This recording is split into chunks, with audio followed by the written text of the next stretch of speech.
호련히 하늘로부터 급하고 강한 바람 같은 소리가 있어 그들이 앉은 온 집에 가득하며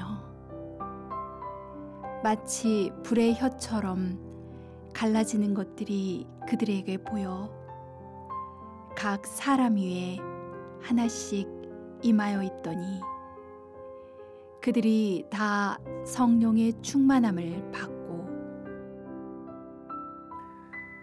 부부라고 다 같은 부부가 아닙니다. 결혼식하고 법적으로 부부가 되어 한 집에 사는 것까지는 다 똑같습니다.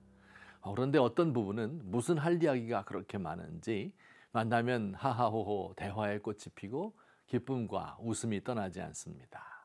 그런데 어떤 부부는 사사건건 의견이 맞지 않고 대면대면하고 냉랭하기까지 합니다. 우리 신앙생활도 가정생활과 비슷한 점이 많습니다. 우리가 예수님을 믿으면 성령이 우리 안에 사십니다. 이를 성령의 내주라고 합니다. 모든 믿는 사람에게 동일한 성령님이 살고 계십니다. 여기까지는 모든 신자가 꼭 같습니다.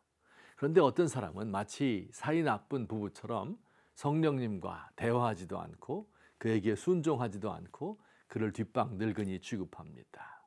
그러나 어떤 사람은 우리 안에 계신 성령과 늘 대화하며 성령님이 주시는 모든 좋은 것들을 받아 누리고 그리고 그의 지배를 받습니다.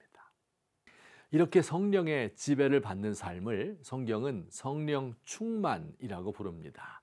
이 충만이라는 말은 overflow, 즉 흘러넘치는 것을 의미합니다. 마치 컵에 물이 가득하여 흘러넘치는 것처럼 나로부터 성령님이 흘러넘칩니다.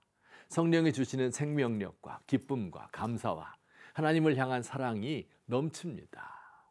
혹은 이런 사람을 성령 세례 받았다 이렇게 말하기도 하는데요. 마치 침례 받을 때 물속에 푹 잠기는 것처럼 성령 속에 푹 잠기는 것입니다. 성령 충만은 성령이 내 안에 가득 계시는 것이고 성령 세례는 내가 성령 속에 푹 잠기는 것입니다. 자, 어떻게 성령이 내 속에 있고 내가 성령 속에 있을 수 있습니까? 물이 가득한 드럼통에 작은 컵이 들어가 있는 것을 연상하시면 됩니다. 컵 속에 물이 충만하고 동시에 물 속에 컵이 푹 잠겨 있습니다. 이렇게 성령 충만한 사람에게 나타나는 특징이 있습니다.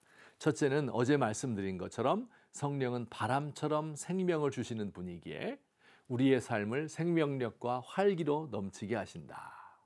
두 번째는 성령은 불과 같은 분이시다. 오순절 성령이 임할 때 다락방에 모인 120명의 사람들에게 성령의 불꽃이 하나씩 임하였습니다. 왜 성령을 불이라고 하였을까요? 구약시대 엘리야의 기도에 불이 하늘에서 내려온 것처럼 불을 내리는 권세와 능력을 준다는 말일까요?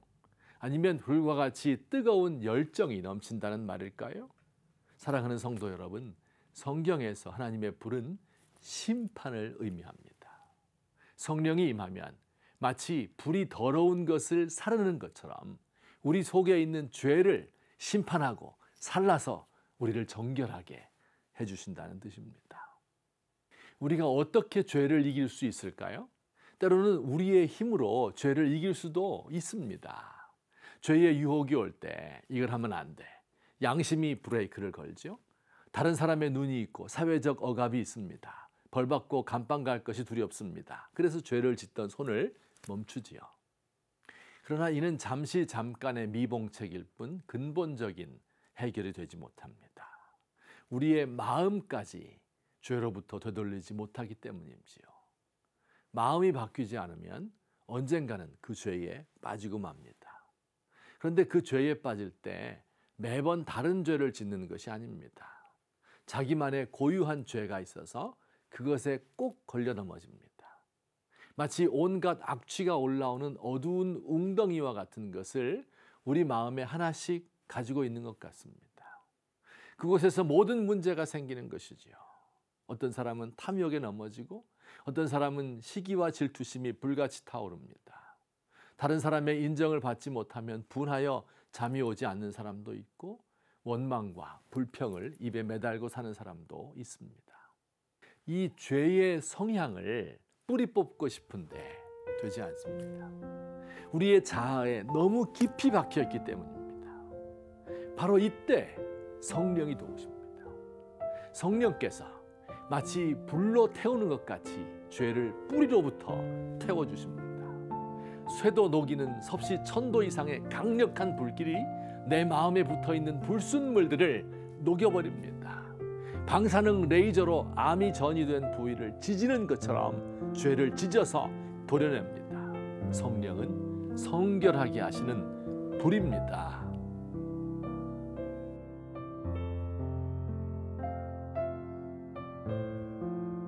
주님, 내 안에 자리 잡고 앉은 죄의 기원이 무엇인지 저는 모릅니다. 제 과거의 상처 때문인지, 잘못된 교육 때문인지, 아니면 모태로부터 죄인으로 태어난 것인지 모르겠습니다. 제 자아에 뿌리 박혀 있는 죄의 근원을 뿌리째 태워주세요. 성결의 영에게 지배를 받아 마음이 깨끗한 사람이 되고 싶습니다.